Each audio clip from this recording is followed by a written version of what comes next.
Eh bien, nous nous sommes laissés, donc, dans la précédente partie, à la sauvegarde du formulaire d'enquête que l'on a nommé Interaction entre animaux d'élevage et domestiques. Donc là, pour cette nouvelle partie, je me suis reconnecté à la plateforme kobotoolbox.org et j'arrive donc sur la liste des fiches directement, la liste des projets qui sont soit déployés, soit en tant que brouillon, c'est-à-dire draft en anglais. Donc si maintenant je veux déployer cette fiche en tant que projet et pouvoir l'utiliser pour la saisie des données, la collecte des données, je vais ici cliquer sur le nom de la fiche. Et là, vous voyez différentes icônes qui apparaissent. Donc, une icône qui va nous permettre de rééditer la fiche de collecte, c'est-à-dire rajouter des questions ou modifier des questions. Une icône qui va nous permettre de faire l'aperçu, comme nous l'avons vu dans la précédente partie, afin de tester notre formulaire sur la saisie des données. Une petite icône qui va nous permettre donc de déployer cette fiche de collecte. Et ensuite, deux icônes qui sont des icônes que l'on voit dans une formation un peu plus avancée, donc de Kobo Toolbox.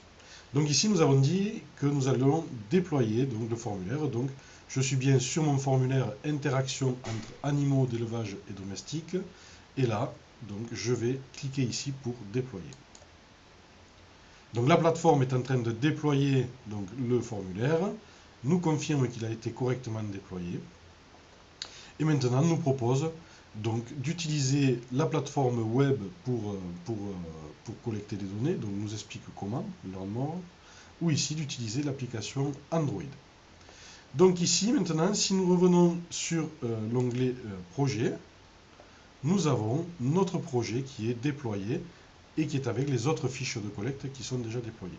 Je clique dessus et ici on me propose donc de collecter les données via un site web classique ou via l'application Android, donc l'application pour collecter les données sur smartphone ou tablette équipée du système d'exploitation Android. Donc là, pour cette première partie, nous allons nous intéresser à la collecte des données sur la plateforme web. Donc ici, on va choisir une option qui est Online Only, donc c'est-à-dire on va pouvoir collecter les données via une interface web. Là, on va pouvoir juste faire le view, c'est-à-dire, comme la dernière fois, pouvoir tester le questionnaire. On peut embarquer notre questionnaire dans notre propre site web en utilisant un code HTML que l'on intègre dans notre propre formulaire pour collecter les données, ou on peut l'utiliser soit online, soit offline, mais c'est une solution que je ne vous recommande pas, parce que certains explorateurs web vont vider l'historique chaque fois que nous allons le fermer, et auquel cas on va perdre les données si elles n'ont pas été enregistrées directement online. Donc là, pour tester et pour commencer à saisir nos données, nous on va choisir online, la première option. On va ouvrir notre formulaire. Et donc on voit là, ici, notre formulaire qui a été créé automatiquement et qui est disponible pour saisir des données. Donc par exemple, on va saisir des données. Donc on va saisir une date d'enquête. On va dire que c'est le 20 octobre. Le nom de l'éleveur. Le prénom. L'identifiant.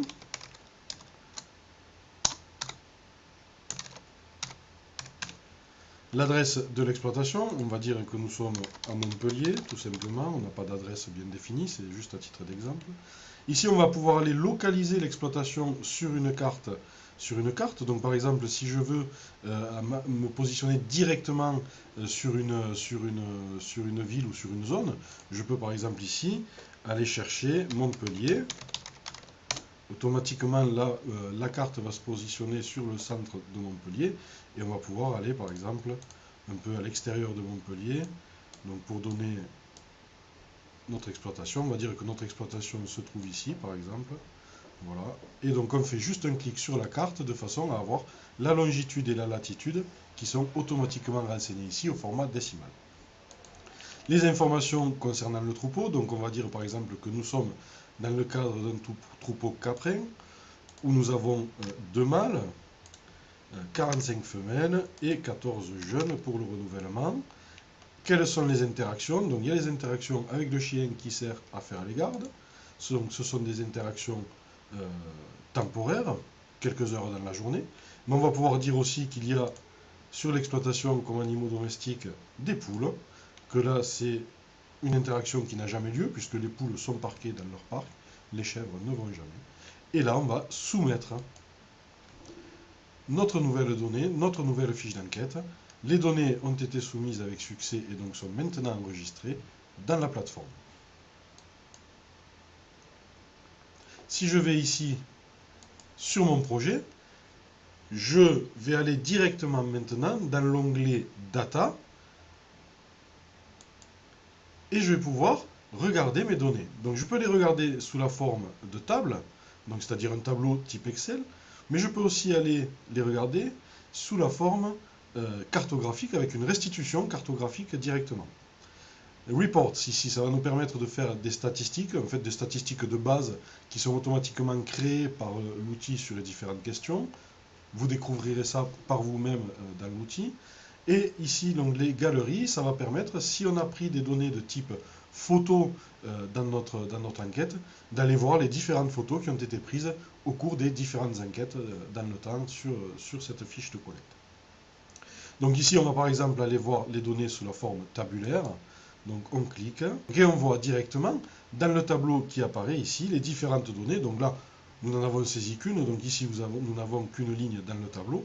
Si je veux maintenant visualiser ces données, si je veux les modifier, si je veux les supprimer, je n'ai qu'à aller sur la ligne correspondante ici et faire Open.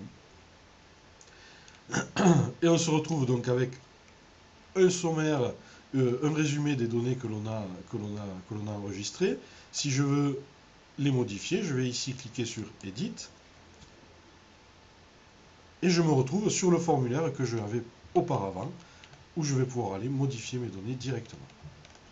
Voilà, donc mes données sont effectuées, mes changements sont effectués, je resoumets donc la modification, c'est un peu long, et voilà, automatiquement, les données sont enregistrées, modifiées. Si je veux supprimer cette donnée, je n'ai qu'à cliquer ici sur Delete, et automatiquement, les données vont être supprimées. L'autre moyen pour aller consulter les données, après les avoir saisies, soit sur le webform, soit sur le smartphone, ça va être d'aller ici, sur les datas, les consulter dans un format cartographique, c'est-à-dire map. Donc nous avons cliqué ici, comme je vous disais, sur l'onglet Data et sur la restitution sous forme de carte. Donc automatiquement, on a une carte qui apparaît. Et sur cette carte, on va avoir les différents points concernant nos données. Donc là, c'est simplement un seul point, donc qui s'est positionné sur la commune de Montpellier ou ses alentours, puisque c'est là que nous avons saisi les données. Ici, vous avez la possibilité donc de faire une recherche par critère, donc par animal domestique ou par espèce. Par exemple, si je clique ici sur espèce, je vais avoir les différentes espèces qui étaient proposées donc, dans mes questions du formulaire, et je vais pouvoir aller trier mes données. C'est-à-dire que si je ne veux que des espèces de type bovin, je n'ai qu'à cliquer sur bovin, et auquel cas ma carte va se mettre à jour, et on va avoir que les bovins qui apparaissent. Idem pour les caprins ici, donc puisqu'on n'a qu'une seule donnée caprin. Si je veux maintenant voir les informations concernant le point, je n'ai qu'à cliquer ici sur le point, et de la même manière que nous l'avons fait tout à l'heure via le module tabulaire pour consulter les données, je vais pouvoir aller modifier mes données ou effacer ma donnée. L'interface cartographique nous propose aussi d'utiliser différentes couches, donc des couches Google Maps type satellite et différentes autres couches qui nous permettent de visualiser les données de manière très simple. La deuxième manière donc d'aller collecter les données, bien sûr, puisqu'on est sur une application mobile pour collecter les données, ça va être d'utiliser un smartphone ou une tablette. Je vous préconise sous système d'exploitation Android, puisque vous allez trouver une application dans le Play Store qui s'appelle Kobo Collect. Donc ici, tout est expliqué pour utiliser votre terminal de saisie. Donc la première des choses est d'aller installer Kobo Collect sur le smartphone ou la tablette, c'est-à-dire on se connecte à Internet et dans le Play Store, on va aller chercher l'application Kobo Collect. Ensuite, on va l'installer.